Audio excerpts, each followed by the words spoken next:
ਮੇਰਾ ਨਾਮ ਕੁਸ਼ਲ ਸ਼ਰਮਾ। ਕੁਸ਼ਲ ਜੀ, ਖਾਸ ਕਰੀਏ ਇੰਨੀ ਟੱਕੀ ਚੜੀ ਹੈ ਬੰਦਾ ਜਿੱਲਾ ਹੁੰਦਾ ਹੈ ਉਹਦੀ ਆਸਥਾ 'ਚ ਹੋਰ ਵਾਧਾ ਬਣਦਾ। ਪਹਿਲੇ ਕਦੇ ਆਏ ਜਾਂ ਪਹਿਲੀ ਵਾਰੀ ਆਏ?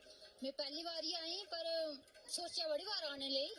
मैं 5 साल पहले भी रह चुकी इस ग्रां च सराड़ च, पर माता रानी ने पहले मिगी बुलाया नहीं ते हुन कोई 15 साल बाद मैं दोबारा आई सराड़ च ते बड़ी आस्था ही मन च, श्रद्धा बड़ी है पर माता रानी ने कदे सद्देआ ही नहीं। चलो हुन अज्ज मिगी मौका मिलेआ, कोई माता ने सद्देआ ते आइए अस बच्चे लेके आए। माता ने ते सद्देआ पर माता कोला किश मंगिया भी है जां माता ही किश दित्ता है? बस जे किश मंगदे हो सनांदे थोड़े न। कुछ चीज़ां ऐसियां भी होंदियां ओह् माता कोला मंगो ते मिगी पहले पता लगी जंदा कि लोग के मंगा करदे, खास करियै नूंहें पर मिगी ध्यान चली जंदा।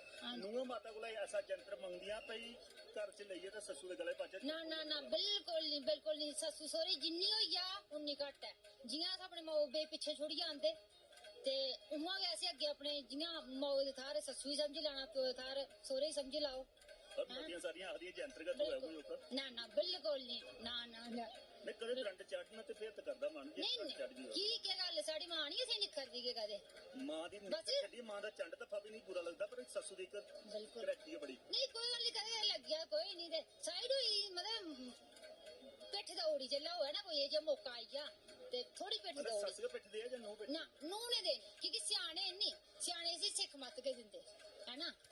स्याने असें ही अच्छी गल गै सखानी। चुभदी भी सिख मत है हां पर आखदे वे क्या तां ओह् जेह्की दवाई वजह से अस बमार होई जंदे ते जेह्ड़ी टिक्की खंदे ओह् कौड़ी गै होंदी ते असर भी टिक्की कौड़ी गै करदी है, मिट्ठी टिक्की असर नहीं करदी है। बिल्कुल बिल्कुल दोस्तों सच गला करदे ने भाई अगर कुसै बीमारी गी दूर करना है, साढ़े समाज दे विच इक बीमारी है खास करियै सस्स नूं दे विच प्यार नहीं है, पर उस बीमारी गी दूर करने वास्ते जियां एह् आखा दे भाई कोई कौड़ा घुट्ट भरने पौंदा जियां दवाई दा, इयां गै अगर कोई सारियां नूंहां कौड़ा घुट्ट कर लैन ते मामे दियां खास करियै सस्से दियां गल्लां जेह्ड़ियां ओह् चुभने आह्लियां भी होन ते उ'नेंगी कौड़ी दवाई समझियै ढाली लैन ते ओह् घर जेह्ड़ा बसदा रौंह्दा रसदा रौंह्दा और उस घर दे विच सुख समृद्धि।